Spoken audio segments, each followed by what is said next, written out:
aišku. Jo, gerai. Jo, labai džiaugiuosi, kad mes susijungiam. Tokia ypatingų laikų panašu. Gavom palaiminimą ir susijungiam.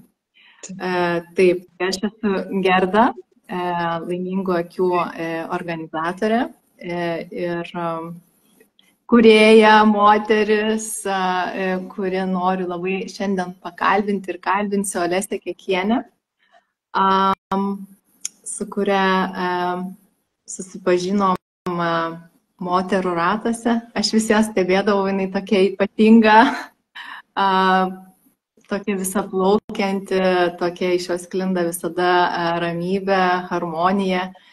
Ir būdavo ir susižvalgom, bent jau man taip atrodydavo. Ir atėjo laikas, kada mes su Olese kartu pradėjome kurti. Ir šiandien iš tikrųjų pakviečiu Olesę pakalbėti apie jos temas, jos tematiką, tai grožis, estetika, mada, stilius. Ir Olesę, aš kviečiu tave prisistatyti, kaip tu pati nori, kaip tu save girdi, kaip tu save jauti. Labas, tai ačiū labai tau, kad tu mane pakvietei, kad tu matai prasmę dalintis apie tokius, kai kam atrodo, kad tai labai paprasti dalykai, o iš tikrųjų kažkodėl vis tiek visa visuomenė, žmonės to labai trokšta, ieško, ne tik žmonės, man tai atrodo net ir gyvūnai kuriasi savo, kai kurie ypatingai, sakykime, moka gražinti savo būstus, ar ne, kad pritrauktų patelę, pavyzdžiui. Žodžiu, tai man atrodo būdinga visiems kažkuria prasme kurti grožį aplink save, tai labai džiaugiuosi, kad ir tu tame matai prasmę ir girdi, ir atsiliepi, ir kad tai mus sieja.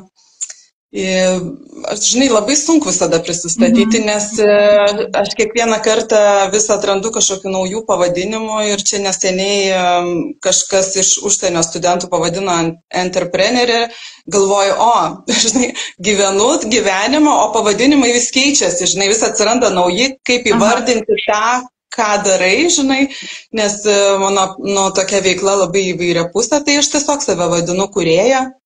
Dažnai pasakau, kad tarp disciplininė kūrėja, nes tai yra įvairios sritys, jas visas gaubia dizainas, menas, kūryba, bet kažkaip jos manyje jungiasi, bet man atrodo, kad tai yra dabarties laiko toks atspindys, kad mes daugelis esam tokie hibridiniai kūrėjai, nebeišsitenkam vienoje srityje ir ieškom naujų jungčių. Tai va, tai kūrėja. Kūrėja, žinai, kukliai, sakyčiau. Jo, tu dizaino kolegijoje esi net tam tikrą discipliną pati įkūrusi, ar ne?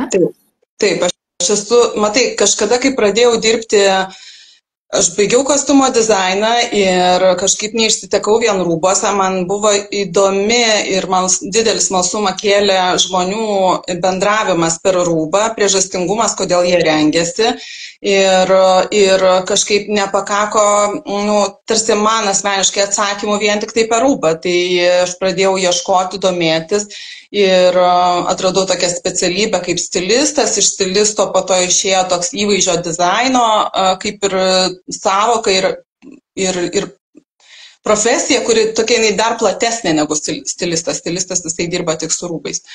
Tai reiškia, žmogus nebūtinas, stilistui žmogus nebūtinas, nes galima sudėti derinius be žmogaus, tai nebūtinai jo rengti, tiesiog tai yra pasiūla žmogui. O įvaizdžio dizaineris jisai seka daugiau dedamųjų ir man pasirodė labai įdomu. Lietuvoje tai tuo metu buvo nauja, visiškai pradžia tos specialybės ir aš pradėjau labai greitai dirbti, man tai labai pasirodė savo.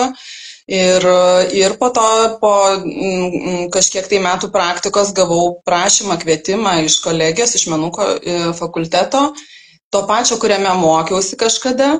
prašymą įkurti specialybę, nes ten buvo netgi švietimo ministerijos toks nuoroda, reiškia, kad yra specialistų, bet nėra kas juos ugdo. Tai kartu su kolegė ir daugiau žmonių įkūrėm specialybę ir dabar jinai puikiai gyvuoja, aš joje nebedėstau, dėstau dabar Dailės akademijoje tekstilės ir mados studentam, bet, reiškia, tai yra dabar praktiškai normali, suvokiam aukštajam moksle, reiškia, aukštojo mokslo disciplina. Tai kažkada toks vienas iš etapų buvo. Kažkada vienas iš etapų. Taip, dabar daugiau individualiai, ar ne? Individualiai, bet ir su organizacijom labai daug dirbu, nes įvaizdis, jisai iš principo tai yra komunikacija apie tavo vertybės, apie tavo moralinius įsitikinimus, apie patirtis, apie troškimus. Viskas, kas yra žmoguje arba žmonių grupiai būdinga, visą laiką matosi vizualiniuose sprendimuose. Tai ar tai būtų įmonė, ar tai yra kažkokia organizacija veikianti, nesvarbu kokia, politinė, nepolitinė, visą laiką turi tą komunikacijos, viešosios komunikacijos dalį ir toje viešoje komunikacijoje įvaizdis yra labai svarbus. Ir tai nėra tokie, kaip daug kas galvoja, kad yra kažkokia manipulacija, ar ne, žmonių įsitikinimais, kaip parodyti, atrodyti geriau ir panašiai. Tai yra iš tikrųjų ne apie tai, nes niekas išvaidinti ilgai negali. Jeigu tai yra melas, tai labai greitai pasimatys. Tai toksai, iš principo tai yra komunikuoti teisingai, efektyviai, tokia užduotis būtų. Tai aš dirbu su žmonių grupėm ir su įvairiom didelėm organizacijom. Tai mes čia truputį, taip iš karto apie įvaizdį, ar ne?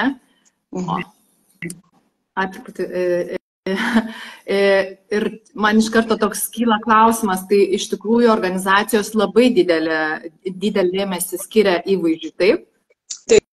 Taip, visos, tai čia, žinai, bet kas, bet kurią mažą parduotuvėlę, mažą verslą, banką, politiką, politinę kompaniją, prezidentą, šalį, nesvarbu, ką paimsi, ar ne, visą laiką yra kažkoks savęs reprezentavimas, tai yra toksai, sakykime, koncentruotas kažkoks pasakojimas, kur mes sakome, kas aš esu šiame momente, ne, ką aš patyriau, koks mano identitetas, yra prisipažinimas apie save ir tas yra labai svarbu, todėl kad per tai mes pradžiai nutiesiame ryšį, ar mums įdomu ar ne, ar mes siejamės ar ne, ar mes turim kažkokį, kažkas, kas mus sieja, ar ne, ar mums smalsu visų pirma. Tai per išvaizdą jinai greičiausiai tas, kas sukuria ryšį, ar ne, arba atstumia, arba pritraukia. Aha, jo. Tai mes gal grįžkime apie tą stilių ir madą. Kaip galima apibrėžti stilių ir madą? Ar tai yra dvi skirtingos sąvokos, ar jomis galima siekti vieno tikslo, ar tu, kaip specialistam paaiškinimų? Žinai, mada yra toks dalykas, tai jinai vadinama fenomenu.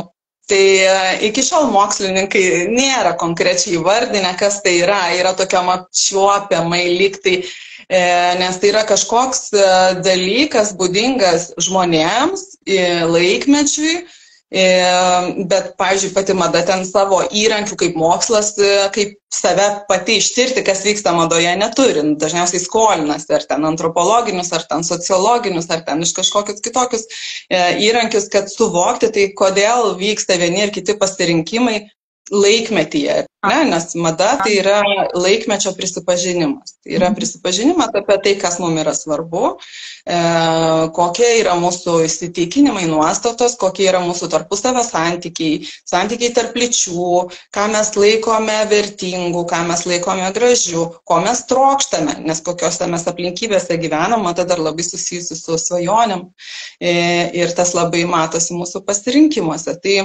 Tai žinot, kaip žmonės sako, aš esu nemadoj, man mada nesvarbu, tai mes visi esam dalyviai visko, viso to lauko, ar ne? Tik tai tie, kad mes esam prieš akį, tie, kurie sukuria tam tikrą elgseną madingą, arba esam tie, kurie dalyvaujam jau ten, kai nuvilnyja visa banga, visa masė priima tą kaip normą ir vartojam tuos rūbus, elgsenas, pasirinkimus kaip normą. Nu, aš čia prieš keletą savaičių tokiam tarptautiniam studentams sakiau, nu, tai nebuvo visą laiką normalu fotografuoti maistą. Ne, čia nebuvo tai, kad mūsų prigimtinis kažkoks poreikis. O dabar daugam beveik savaime suprantama ir yra ten kokia nors kaimynė, kuri namuose daro maistą ir vis tiek nusifotografuoja ir įsideda į ten Facebook ar Instagram. Tai ir dabar tai jau priimta kaip absoliut, beveik nekeliama klausimų. Tai yra normalu sėdėti kavinėje ir pirmą nusifotografuoti, o po to valgyti. Tai, bet kažkada tai nebuvo taip. Kažkada buvo ta asmenų grupė prieš akį, kurie pradėjo tai daryti dėl to, kad buvo privilegijuoti ir galėjo pasirinkti tam tikrą išskirtinį maistą, išskirtinės kelionės ir taip toliau. Arba jautėsi privilegijuoti ir jie sukūrė tą elgseną. O po to tie, kurie norėjo būti tokiais kaip tie pirmieji, norėjo būti panašiais, tą elgseną plečia, kartoja. Ir po to tai taip vilnyja stipriai į visuomenę, kad visuomenė pradeda tai vartoti, daryti, bet jau nebežino priežasčių, iš kur tai kilo. Nu, kodėl, pavyzdžiui, reikia dabar 10 000 žingsnių nueiti? Jau daug nieks nebeatsimena, bet visi fiksuoja, nuėjau ar nenuėjau. Tai čia toksai, tai va, čia yra mada, tai nėra apie kišenės, ten kelnių plotį, tai visi ten, sakykime, mados išraiška daiktuose, tai yra pasekmės. Juose yra kodai, tam tikri socialiniai kodai, tam tikros elgsenos ryšių atspindys. Tai po to tik tai viskas tampa kažkokia forma. Bet iš principo pačioj pradžiai tai yra tam tikra žmonių grupė, kuri nusprendžia, kad dabar yra smagu taip daryti, arba tai pabrėžia jų išskirtinumą, ar jie tai pradeda daryti. Tai va, tai ir mada jinai po to plinta į mases, maždaug madingas elgesys būtų kokie 10 metų, 7 metai, kaip jisai evoliucionuoja, praranda savo aktualumą ir po to jau eina į bendrą visuomenę, tai yra, reiškia, ta elgsenos tendencija ar aprangos tendencija kokie 20 metų po, jau kada pradeda vartoti konservatyvioji žmonių grupė. Ir aišku, jinai jau tada praranda aktualumą ir vėliau, kai gimsta karta, kuri nebuvo mačius tos elgsenos ir rūbų, ir aprangos, jie pradeda tai daryti ir tai tampa retro mada. Reiškia, ten kažkoks toksai tarsi apeliavimas į praeitį. Stilius tai yra mąstymo būdas. Stilius tai yra taip, kaip mes mąstom. Ir mes tai darom per rūbus. Mes iš tikrųjų tai darom savo užrašinėse, mes tai darom savo, nežinau, namuose, kaip mes bendraujam, kaip sakom, kaip kalbam, kokį sakinį naudojam, ar nesudėti žodžių. Ir kokius žodžius, tai čia lygiai tą patį mes darom per rūbus. Reiškia, jeigu aš esu nuoseklus, tai nuoseklumas matysis mano pasirinkimuose, kaip aš sudedu rūbus. Čia ne tik, kad ar aš pasirenku madingus ar nemadingus, bet kaip aš juos tarpusavį sudedu. Tai va čia jau yra mano individualus pasirinkimas. Tai stilius yra toksai apie individualumą, apie tai, o tai kas aš esu tame kontekste.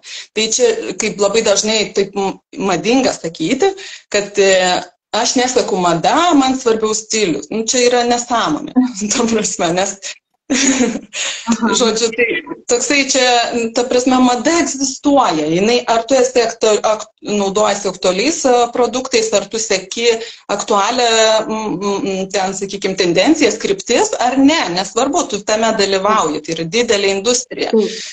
Makiažas, grimas, šukuosenos, plaukų dažai, maistas, mašinos, viskas, ką mes darom, yra mados industrija. O stilius tai yra tiesiog tavo asmeninė pozicija tame. Tai vad kaip tu pasirenki, ar tu dalyvauji naujuose ten, sakykime, produktuose ir tendencijose, kuriuos tu ten vartoji, ar tu vartoji retro, ar tu jungi ir kombinuoji keletą, tai jau čia tavo asmeninis pasirinkimas. Tai tokia išraiška, kuri gal irgi identiteto kūrimas ir kažkuria prasme savęs konstravimas. Žmogus per stilių, jisai matuojasi savo tapatybę. Jisai susideda, ar ne, ir tarsi įvyksta kažkoks vidinis pokytis ir jisai pradeda tą reikšti per išorę, ieško, o tai jeigu dabar aš apsirengsiu šitaip ir šitaip, susišukuosiu šitaip ir šitaip, ar aš jau labiau jaučiuosi savimi negu prieš tai ar ne, ar aš jau jaučiuosi, kad įkūnijau save, kad man lengva tapo, man išsiskleidžiau, ar ne, pakilėjau save. Tai yra tai, ko žmonės ieško. O po to kažkas praeinant laikui atkrenta, kažkas išryškėja ir vėl lipdosi. Čia tokia evoliucija žmogaus tapatybės. Ir net kai neigia stilių ir kai neigia aprangą apskritai, tai irgi yra pasirinkimas, tai irgi yra identiteto dalis. Irgi yra jo stilius. O mes išmokstam, ar tai yra įgimta? Kaip tu jauti? Žinai, yra tokia frazė, kad reiškia su skoniu yra gimstama, bet čia jinai būdinga yra maždaug viduramžiams, kai iš tikrųjų tu turėdavai gimti tam tikro luomo, tam tikrose aplinkybėse, kad tu galėtum matyti įvairovę ir galėtum joje varijuoti. Ten matytum meną, žmonių aprangas, turėtum galimybės naudoti skirtingus rūbus. Dabar taip nėra, iš tikrųjų skonis yra absoliučiai vystomas dalykas. Tai yra pusiausvyros ir harmonijos atspindys. Tai kiek tavyje, reiškia, kaip tu jautiesi viduje, koks savo jausminis pasaulis, emocijos, taip ir matosi iš tikrųjų. Ir gali imituoti, bandyti imituoti, bet netgi ta pati imitacija labai matosi, kad tai yra tik imitacija, nes žmogus nesugeba suvaldyti tiek daug dedamųjų. Aš galvoju, kad aš suvaldysiu ten, sakykime, aprangą, bet tai yra dar balsas, kvėpavimas, judesys, yra dar visa tavo istorija, vardas, pavardė ir taip toliau ir nesuvaldysi visų šitų elementų, kai kurie jie iš vis yra nekeičiami, jie yra tokie, kokie yra, pavyzdžiui, kaulai, kūno sudėjimas, ten gali pasportuoti ar dar, bet tavo kažkoks ten ūgis, nežinau, nedaug yra keičiama, žinai, ten 10 centimetrų į vieną pusę ir į kitą. Aš dar labai atsimenu iš kūrybinio savaitgalio, kur buvom Panevėžyje susitikusios moteris, labai tokią įdomią žinutę paskleidė apie kaip ateina apskritai mada, kad 10 metų yra dirbama mados industrija, dirba ties tuo, kad ateitų kažkas tai naujo į pasaulį, ar ne? Tai ir apie tą patį stilių, tai kartais žmonės iš tikrųjų ir pasimeta būtent tam savęs išraiškoje, ar ne, tai koks čia mano dabar tas stilius, tai nes ta mada nuolat keičiasi ir tarkim, man visada patikdavo plačios kelnės, ačiū Dievui dabar jos vėl grįžo, nes tai buvo gal mano tuo metu 5-7 klasė, ar ne, ir dabar kiek jau po 30 metų jinai vėl grįžo. Ir vėl, tai mes iš tikrųjų kaip ir turim tą madą derinti prie savo stiliaus. Aš taip gerai suprantu, ar ne? Iš tikrųjų, tai, žinai, koks akstinas yra naudoti aktualius rūbus ar aktualius siluetus. Nes madingus, aš sakyčiau, aktualius, ar ne, kad būtų taip aiškiau, kas tai yra. Nes galvoja, kad mada tai yra kažkoks ten drakonas, kur ten sėdi pily kažkokia ir kažkas ten diktuoja kažką, tada visi turi paklūsti ir dabar oi pavyko, oi nepavyko, pataikiau, nepataikiau, neaišku, į ką turiu pataikyti.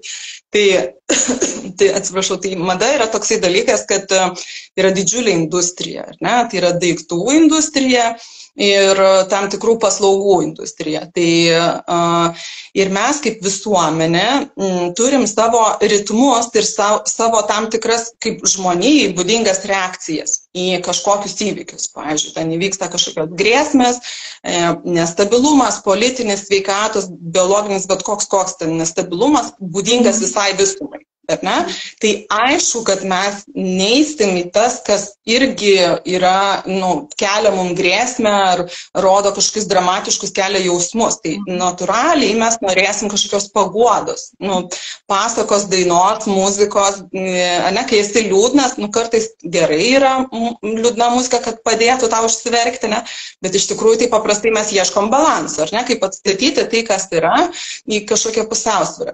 Tai tikėtina ir mums būdinga, kad mes kaip žmonės ieškosim kažkokio pozityvo. Tai mados industrijos specialistai, kuriame tame tarpe yra psichologai, yra sociologai, antropologai, įvairūs specialistai, ekonomistai netgi, ne? Visi žiūri mūsų elgsenas, kas dabar būdinga, kas slopsta ir kas kyla po truputį, ar ne? Koks priešingas elgesys, kaip reakcija į esamas situacijas, pradeda kilti.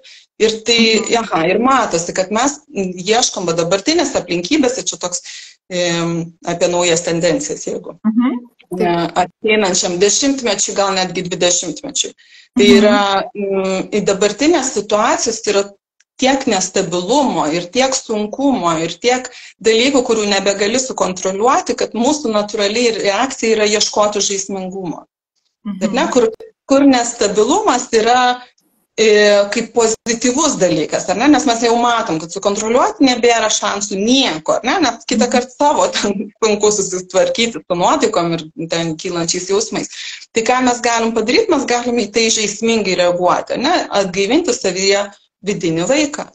Tai viskas, kas bus susijęs su vidiniu vaiku, tiek spalvoti, spalvingi interjerai, tiek tiesiog spalvų sprogimas aprangoj, tiek kažkokios praktikos ar veiklos, kur žmogus prisimins, ką reiškia kurti spontaniškai, be kažkokio labai sureikšminto tikslo, kaip aš čia dabar sukursiu ir dabar visas pasaulis žinos, kad aš čia esu toks kūrėjas. Tai nuimti visus šitus, apskritai tendencija atsimokinti atgal, nusimti visas tas įtampas, kur mes pridėjom paprastuose dalykuose ir juos sureikšminom. Tai grįžti į eksperimentavimą, o tai ar aš tikrai žinau, kas tas mano kūnas ir tiek ten, sakykim, šokio pasaulyje, grįžti ir atgal pasižiūrėti, o tai kaip jis iš tikrųjų juda. Ir bandyti jį tyrinėti ir suprasti ir atrasti naujus kažkokius judesio modelius, elgsenas ir taip toliau. Tiek piešime, tiek kiekvieno dalyko kūrime. Tai va, tai čia yra mūsų reakcija, kuri pasireikš galbūt ten kažkokiais animaciniais ar kažkokiais intuityviais piešiniais ant rūbų, galbūt rengimosi modelis bus koks nors labai netikėtas ir panašiai. Žodžiu, principas toksai, kad mes esam dalyviai, aktyvūs dalyviai. Žmonės, mes esam aktyvūs dalyviai mados industrijos ir mes ją kūrėm. O ten ar po to bus plačios kelnės ar siauros, jos visiškai neturi jokios reikšmės. Tiesiog tai svarbu tik tuo atveju, jeigu tu labai nori būti aktualus, jeigu tu sakai, kad aš esu su šiandieną, einu su šiandieno, galbūt netgi su ateities banga, ar ne? Tai tada mūsų pasirinkimai būna, kad aš žinau, kas yra šiandien aktualu, ar ne, ir aš tai atitinku. Tai va čia tada siluetai svarbus, spalvos svarbios, kad susišnekėti su masė žmonių, kurie žino apie tai, ar ne? Ir tu sakai, jo, aš irgi žinau ir mes va čia šitoje vietoje susišnekam. Bet tai tik tiek. O toliau tai visiškai nesvarbu, kokių kelnių plotis. Tu prasme, jeigu tau yra faina, tai tu gali visą gyvenimą absoliučiai nešioti tą pačią šukuoseną, kaip kokia Reika Vakubo, turbūt nuo vaikų darželio laikų tą pačią šukuoseną nešioja ją ir pensininkė. Jau yra garbaus amžiaus moteris, superinė kūrėja, pastumėjusi madą į tikrai nesuvokiamas tolumas ir būtent yra eksperimentuotoja, bet jos šukuosena nekinta turbūt nuo vaikų darželio laikų. Ir jinai pagal tai yra žinoma, tai ir yra jos identitetas, mes ją pagal tai atpažįstam, nes net jeigu lėlytę padaryti su ta šukuosena, tai žinotum, kad tai yra Reika Vakubo. Netgi personažas Edna iš animacinio filmuko, koks ten galingieji ar kažkoks yra filmukas, ar ne, yra tokia dizainerė tenais, Edna. Tai Ednos įvaizdis yra padarytas pagal Reiką Vakubo.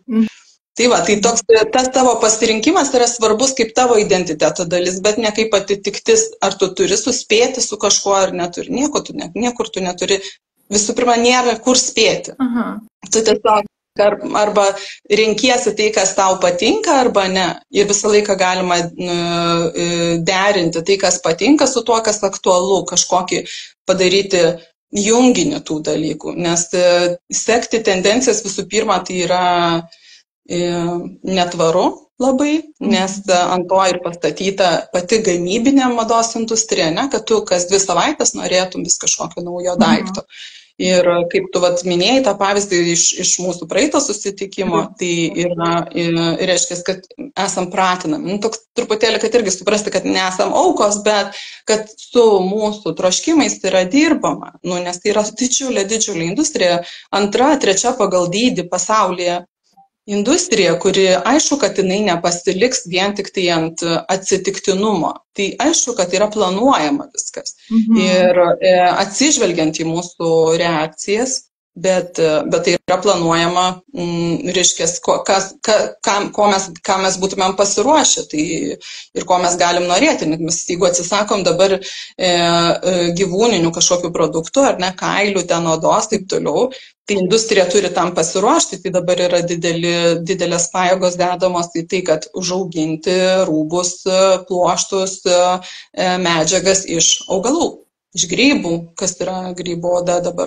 labai tokia viena kaip iš tokių vilčių, ar ne, bananų pluoštai, dar kiti, žodžiu, iš ko mes galėtumėm gaminti ir ne taip teršti žemę, naudoti jau iš ūkių, iš žemės ūkio, ar ne, kažkokias likučius, kurie galėtų tapti mūsų medžiagomis.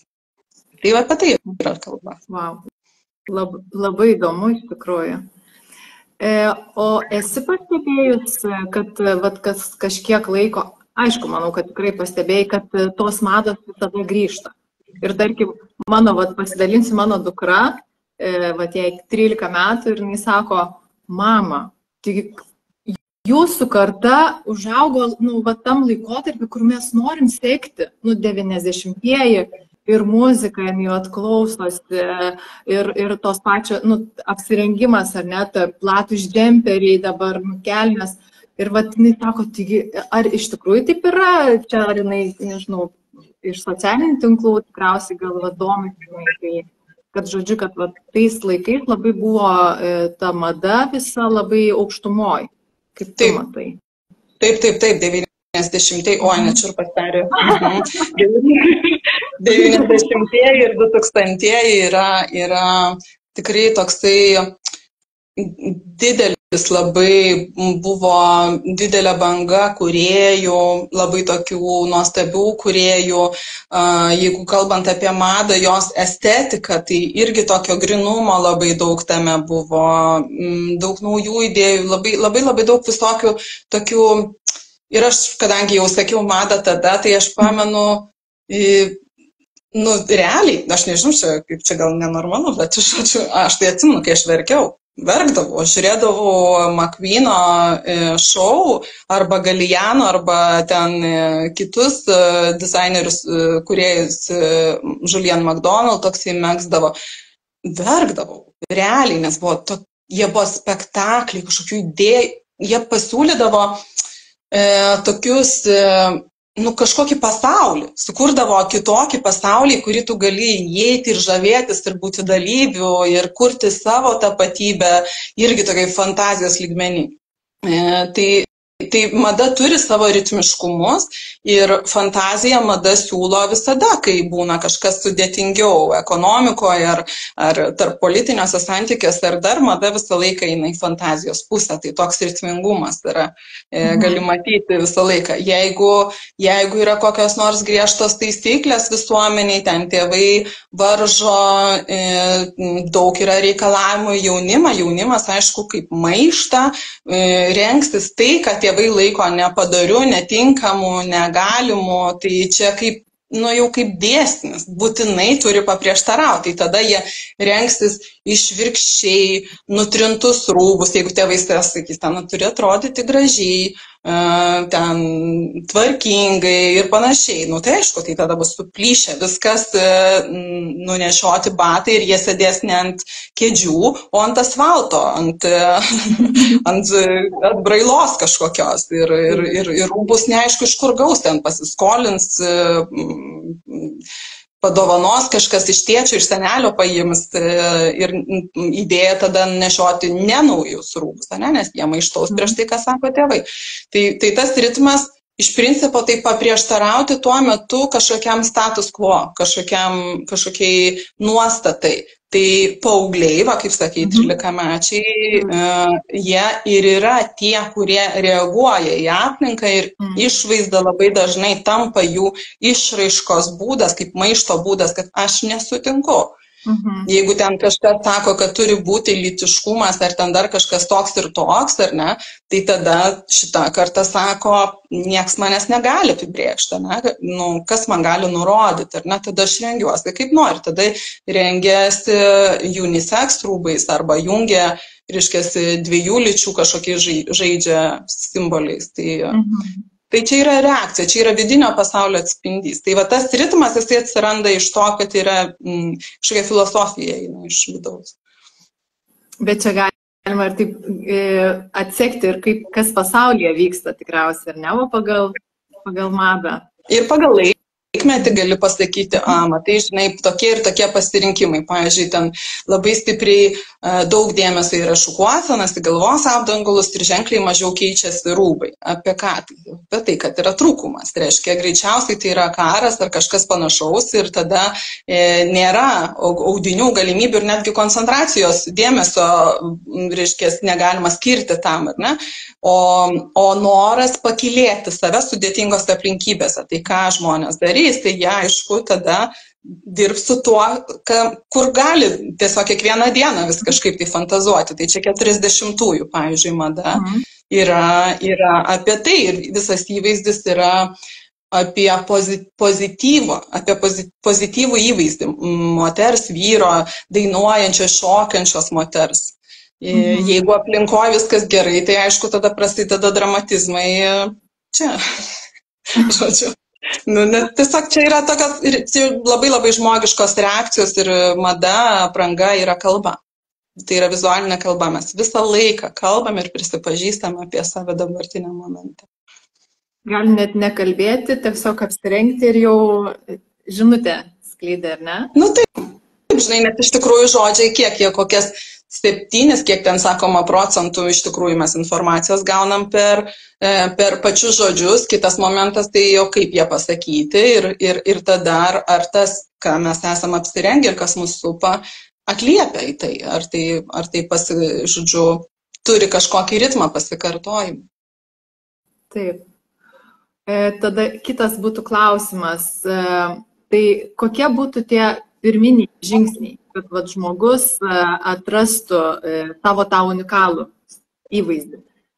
Kaip tu esi susidūrus su klientu, tikrai labai daug turi ir moteris yra pasimetus, ar ne, čia toks laikotarpis, taip ir, nu, žodžiu, kaip jai atrasti tą unikalų stilių.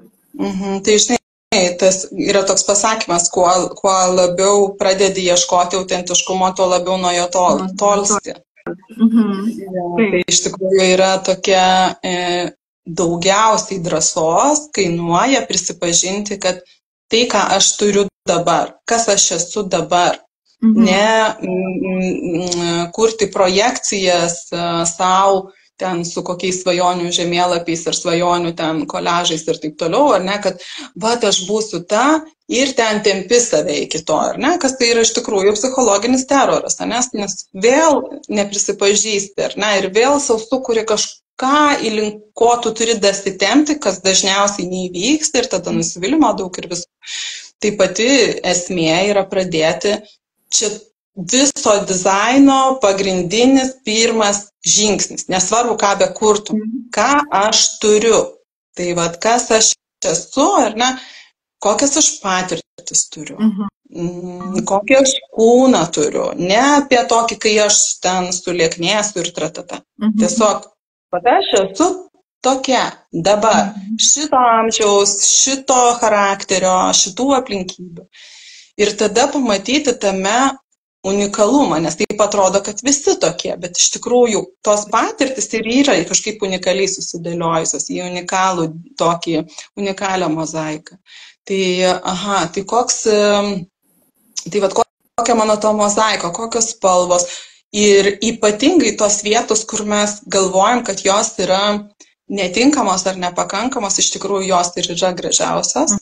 Ir jeigu į jas mes turime drąsos ir jau esame pasiruošę jas atskleisti, jos ir yra tas unikalus įvaizdis. Ten, sakykime, jeigu žmogus yra jautrus ir jis tai nebijo parodyti savo jautrumo, arba kaip tik žmogus yra visiškai ten laukinis, superiniai, ten sprokstamo charakterio, ar ne, tai nereikia jos nuglostyti. Jeigu jinai yra tokia, tai arba jisai ten, super, wow, tegu tai ir leidžia būti, nesumažina, niekaip ten nedekoruoja, o tiesiog tą autentiškumui leidžia tam reikštis, garsui, greičiui, dydžiui, tiek savo pasirinkimuose, reiškia, išvaizdoje, tiek elgsenoj. Ir tada matos, kad žmogus lengviau kvėpuoja, viskas tampa ženkliai organiškiau ir mums gražu. Nesvarbu, kad mes to įvaizdžio nenešiotumėm ar ne, tokių pasirinkimų nedarytumėm, bet mes švenčiam tą unikalumą, nes tai ir yra ta vieta, į kurią atėjo žmogus ir jisai unikaliai spindi tame. Mums nereikia kartočių, neįdomu kartotis. Mums įdomu tai, koks tu esi dabar. Tai vat, ar tai būtų kūno formos, jokių ten liekninimus, kas turi būti, nes vakar turėjau tokią mergaitę šalia, kol siuvom miuziklui kostiumus ir vienos moters mergaitė buvo šalia ir sako, pasimatavo liemenį, nežinau, gal jie ten kokie pirmokė turbūt, sako, aha, tiek ir tiek ten, šiam 8, tai, o kiek turi būti? Pirmokė, neturi būti. Neturi. Tiek yra, kiek yra. Va, tai yra tavo kūnas. Lapė turi tokį kūną, višta turi tokį kūną, ten jautis turi tokį kūną, ne? Nu, kiekvienas gervė ten kažkokį kitokį, dėl to, kad jam reikia tos aplinkybėse tokio kūno. Viskas ir tai veikia, ir tai tarnauja tos aplinkybėse, kokiose yra tas žmogus, jam ir yra gerai dabar. Va taip, va, tai kad nekurti savo kažkokiu, nes pats prasčiausias įvaizdis yra, kai pradedam save kažkaip tai lankstyti pagal kostiumą, atitikti tuos džinsus, kuriuos pasiūlė parduotuvė. Tai čia absoliuti nesąmonė. Tai ne, mano klubai tokie, jie yra sultingi, šlaunys, irgi sultingos, mėsingos, super, wow, gerai, aš esu tokia, aš rengiuosi taip, nei slepiu, nei ten kažką darau. Tai ir yra mano šlaunis. Bet čia ką girdžiu, tai čia jau žmogus, kuris jau pasitikė savim. Ir kur jam įvaizdis, ta išvaizda, jau jis tame kūne gerai jaučiasi. Bet būtent iš kur ta pirmokė išgirdo apie tuos matmenis, kokie čia turi būti. Tiek yra kažkokie, vadinasi, iš kažkur tai išgirsta, tikriausiai ar iš mamos, ar dabar jau ir socialiniai tinklai vaikam prieinami, tai... Aplinkas žinoma. Taip, aplinkas žinoma, kad kalba, bet mes patys nepagaunam dažnai, kaip mes tai pasakom. Ne? Jeigu mama sėdi su draugė ir vaišinasi saldainiais prie kavos ir mama sako, oi, žinai, jau 2 suvalgiau, tai nebegaliu jau 3, nepaisant to, kad nori. Vaikas girdi šalia. Tada mama sako, oi, žinai, tu manęs nematuok su tuo centimetru, tu tik save matuok. Ir tarsi jinai kalba vaikui, kad viskas gerai, bet ką jinai pasakė apie save, kad tik. Ir toks, vat, yra tokie, ar mama džiaugiasi savo pilvu, nesvarbu, ten strijos, nestrijos, nu tai taip, jinai pagimdė 3 vaikus, tai aišku, kad tas pilvas bus kitoks. O jeigu jis ir yra ten visas raumeningas ir taip toliau, tai irgi yra, nu, tai nėra, kad tik vienokia forma ten, sakykime, yra ok. Visos yra ok. Bet ar mes džiaugiamės to kūnu, nereikia tam perdėti, tai labai, bet tiesiog, ar mums tai yra natūralus, ar mes sakom ryte, o jėtus, kokios šitos akys, žinai. Taigi šalia, visi girdi, tai ir jinai tada galvoja, jeigu tau ne ok su tavo akim, bet taigi čia mano 50%, ne? Tavo akis mano irgi yra. Tai, tai vadinasi, mano akis netinka. Ir tada atsiranda tarsi identifikavimas tam tikrų metų, gal iki 7 metų, tai vaikai ten jie apie save kaip supermenai kalba, žinai, supergalę turintis, bet vėliau jie pradeda lygintis ir tada sako, visi žmonės šitą mergaitę ir berniuką mėgsta, ne?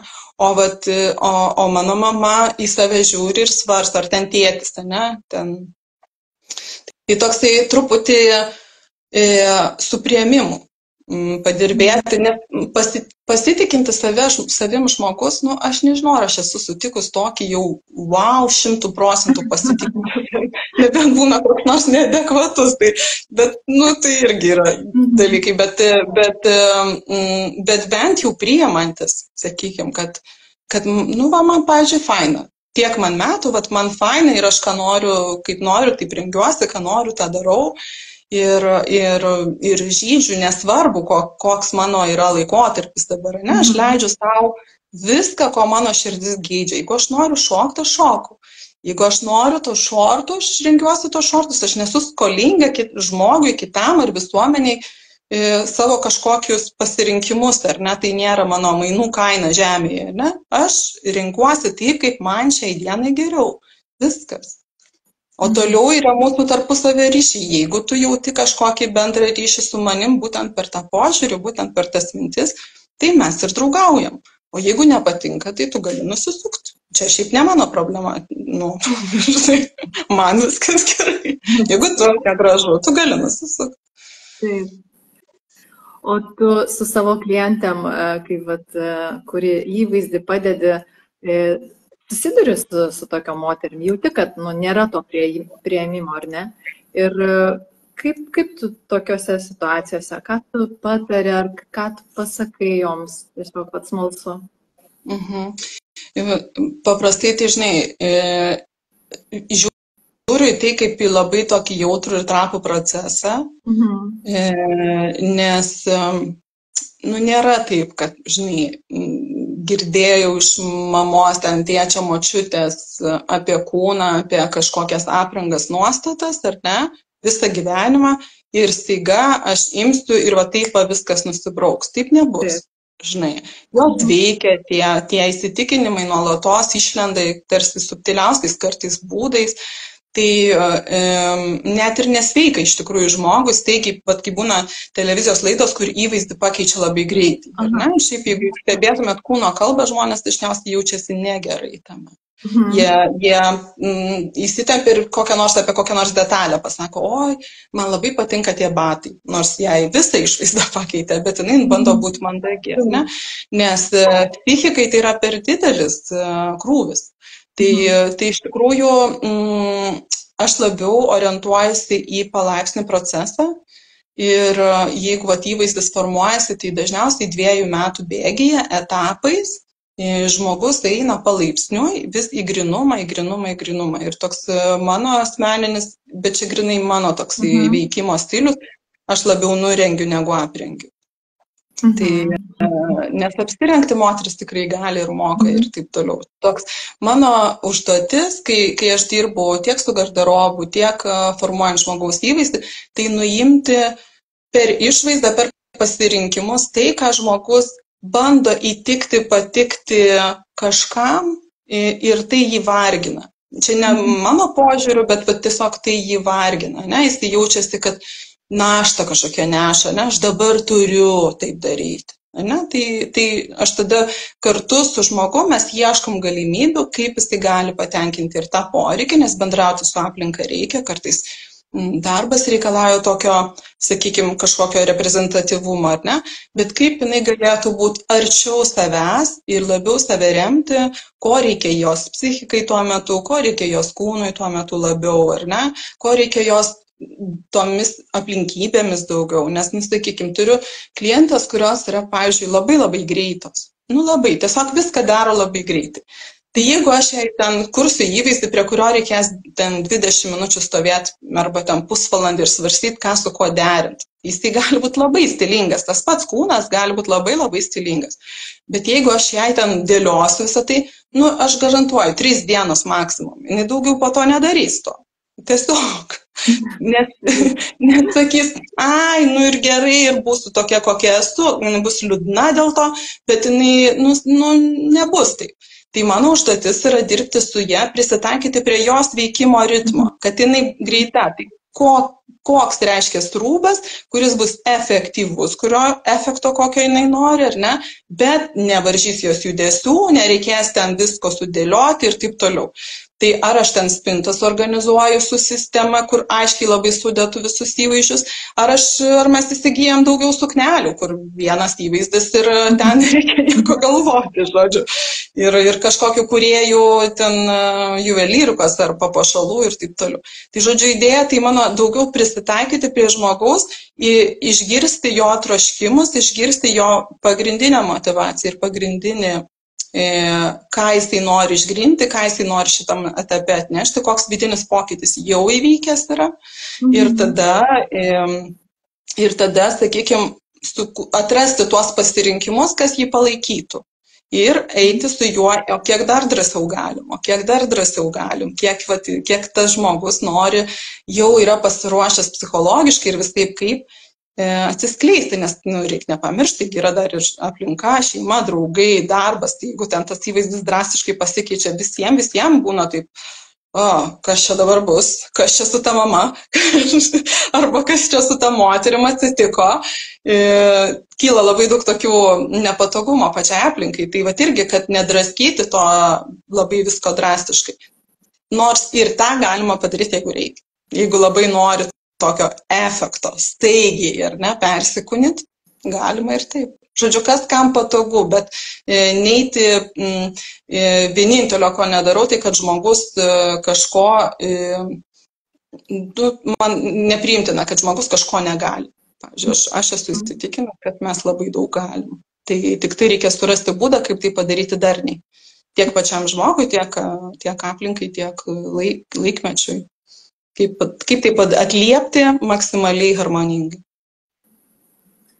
Man toks, jau apie tą, kad žmogus viską gali, eina link to, kad apie mūsų kūrybinį savaitgalį.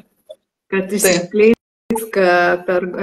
išskleis savo potencialą per grožį. Taip.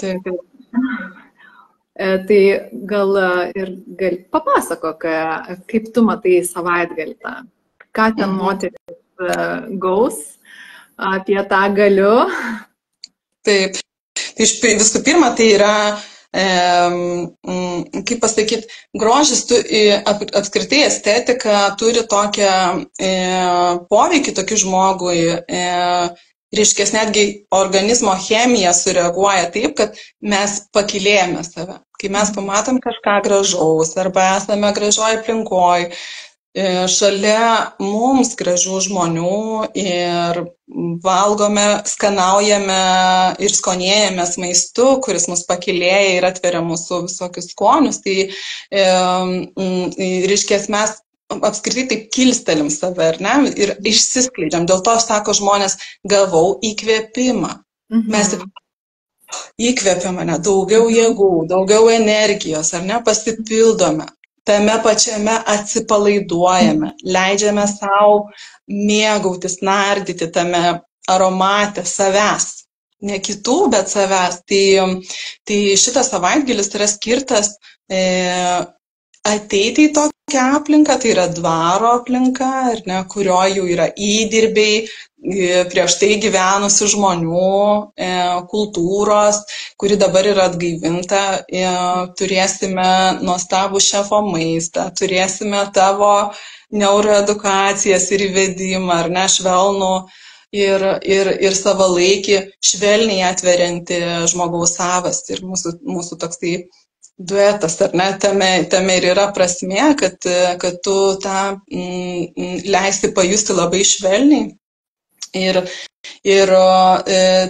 buvimas tada yra kelių dienų, tai nėra tokio preso, kažkokio spaudimo labai greitai viskas suvirškint, greitai atnešti ir greitai turėti kažkokį rezultatą. Rezultatas vis tiek gausis, bet vien dėl to, kad leisi savo būti, skonėtis, užuosti ir leisi suvokimams ateiti patiems, patirti juos labiau negu juos sugalvoti, tai manau, kad tai visų pirma yra sveika prieiga, ar ne, kaip pagalvoti ir pasižiūrėti į savo įvaizdį, kas tai galėtų būti.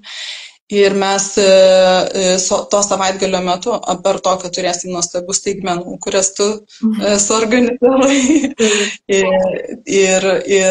Bet šalia to, iš tikrųjų, tai kursime savo savasties įvaizdinimą. Koležu reiškia, mes taip padarysime savo tokią vadinamą vizijos lentą, ar ne? Tai yra tai, ką aš jaučiu, kuo esu, bet kokią mintį, bet kokį jausmą ir būseną galima įprasminti į vaizdą. Ir tai mes sukursime savaitgalio metu tą atspindį vaizde, kuris gali būti kaip, reiškia, toks vizijos lenta, iš kurios mes galime kurti garderobą, interjerą, visą įvaizdį. Apskritai tai gali būti kryptimi, ar ten kažkas gal norės fotosesiją po to kurti, iš to tai ir yra. Tai, ką daro dizaineriai, paprastai nuo to pradeda, ne, tam, kad galėtų visų pirma patys suvokti, tai koks čia laukas. Ir susikalbėti su komanda ir ne apie ką, tai kokią jausmą mes norim atnešti.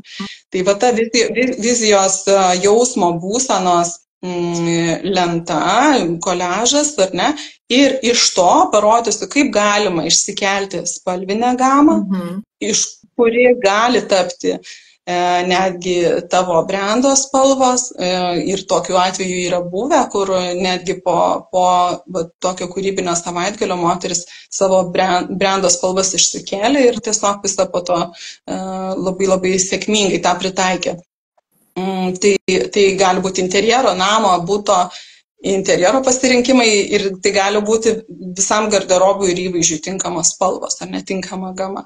Ir taip pat siluetai, kurie tinkami ir harmoningi tiek pagal įvaizdį ir būsenas, kurias mes norime, ne? Tiek pagal kūną, kaip aš noriu, kaip aš jaučiuosi, kaip aš esu dabartinė momente, kas man tiktų, kaip aš jaučiuosi harmoningai.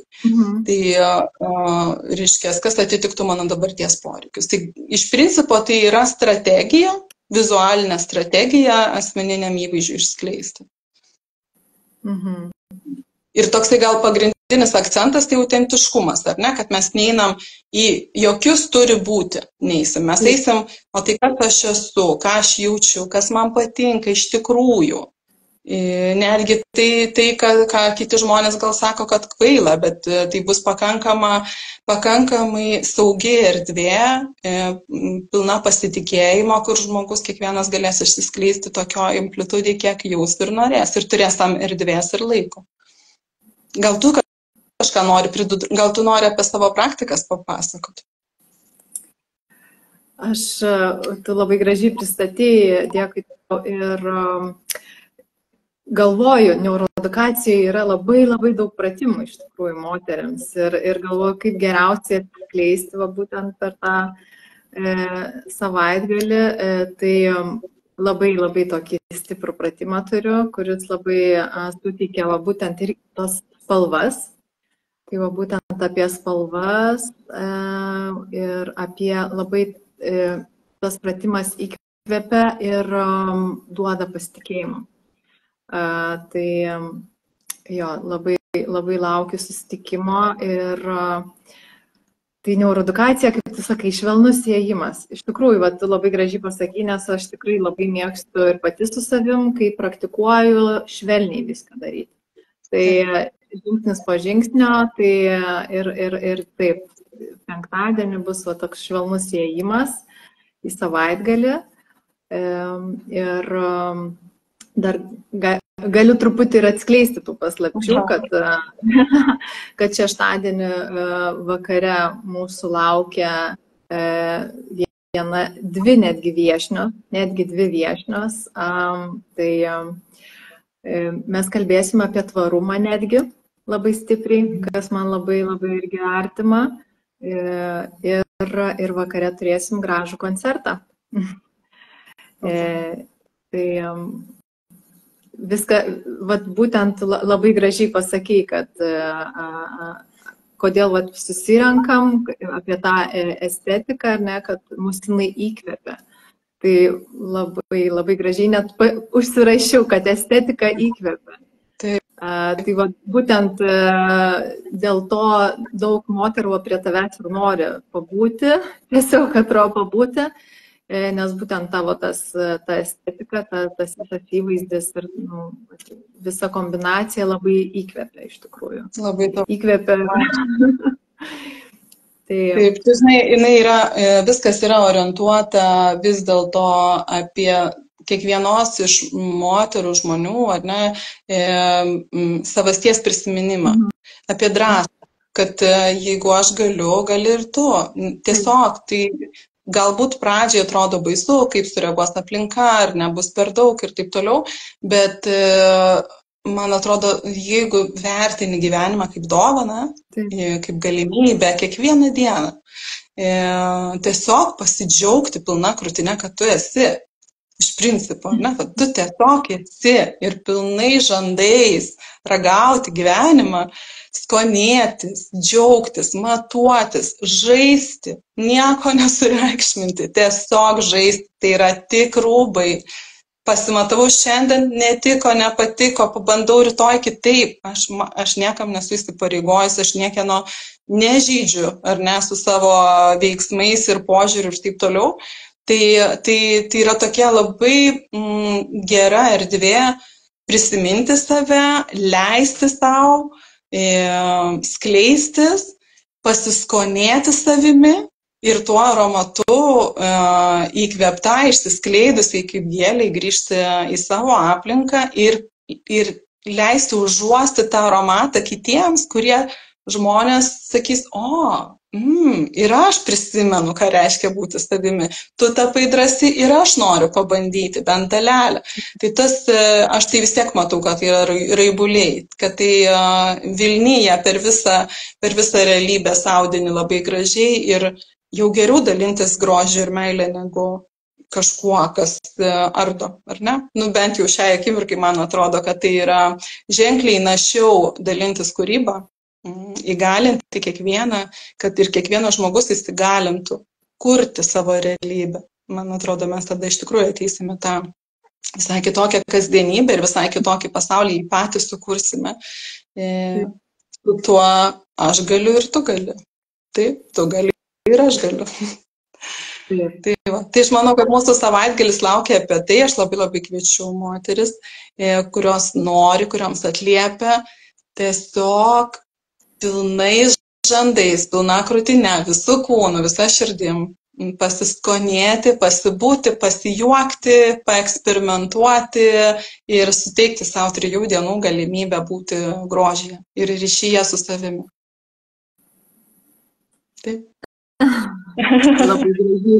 Labai gražiai tu užbaigiai, apibendrinai.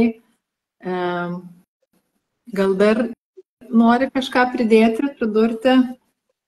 Ne, žinai, aš turbūt galvoju, kad mes labai daug palėtėm. Jeigu dar kažkam kils kokių nors klausimų, tai visą laiką gali rašyti mums. Aš galvoju, kad tai yra unikali galimybė apskritai neuroedukacijos profesionalės ir dizaino profesionalės jungtis, per kurią galima labai tiesiog įvairias gebas ir kompetencijas tiesiog išnaudoti žmonių savistabai, geroviai ir net tai yra tiesiog profesionalų globoje nueiti tą kelią, 3 dienų patirtį susikurti saugiai. Tai turbūt labai unikali, man atrodo, jungtis, kur vienas specialistas gali paremti kitą ir papildyti ir atskleisti. Tai kokybė, aš manau, kad vienas iš tokių svarių dalykų, ką mes per savaitgalį atnešim. Kitas momentas, tiesiog patirti Krikštėnų dvarą ir šefo maistą ir visus kitus surprizus ir muzikinį vakarą. Įstabių moterų kompanijų, man atrodo, irgi labai unikalu ir gražu ir toks kviečia, žodžiu, prisijungti. Tai aš labai kviečiu irgi pasiskonėti. Taip, aš irgi labai kviečiu iš tikrųjų ir jeigu kartais turit ar kokių dar klausimų, tai būtinai užduokit, bendraukim, kaip visada sakau, bendraukim, jeigu yra neaiškumų, apie ką savaitgalis, tai visada atsakysim. Ir dabar live truputį gale paminėjom, apie ką tai bus. Tai labai džiaugiuosi, iš tikrųjų, ne viena moteris net ir grįžta pasiklausyti Olesės, nors ir buvo ne tik konferencijai tave girdėjo ir labai gražių ir tavo pranešimų ir YouTube yra dabar ir žodžiu, ir buvo savaitgalį romantikė, kaip mes darėm. Tai, žodžiu, moteris grįžta, nori toliau gilintis, nori toliau būti, atrasti tą ir įkvėpimą ir tiesiog jo pabūti gražioje aplinkoje, pasimėgauti tiesiog, ką tu ir sakei, pasimėgauti spalvomis, skoniais, muzika. Pajausti savo dydį, pajausti savo aukštį, savo gelmę, savo plotį, kai niekas nemažina, niekas niekur netalpina į jokias dėžutes, o palaiko ir džiaugiasi tavo visų išsiskleidimu ir unikalumu. Tai tokia palanki aplinka ir palankus laikas pasimėgauti savimi. Taip, ir iš tikrųjų dar tikrai labai stiprus metas, va būtent aš labai intuityviai pasirinkau tą datą, bet čia pasirodo yra labai stipri diena, gegužės 10. Tai žodžiu, visos susitinkam, įsikvepiam, įsigalinam ir judam toliau, kuriam gražų pasaulį aplink save, savyje, iš savęs. Tai ką, tai mes taip ir baigsim, ar ne? Taip, manau. Labai tau dėkoju, gera buvo, dabar ir Saulytė išlindo čia pas mane, tai apsiniaukia, tai pirmą norėjau net užsidegti jau lempos pas save, tai va, Saulė išlindo, palaiminimus gaunam, Taip, labai tau ačiū. Ačiū už organizavimą, už kvietimą ir labai ačiū visiems, kas stebi, kas žiūrėjo, kas mato, kas dar matys. Linkėjimai ir nuoširdžiai tikiuosi, kad pasimatysim. Ačiū labai tau. Ačiū tau. Iki malonaus. Iki.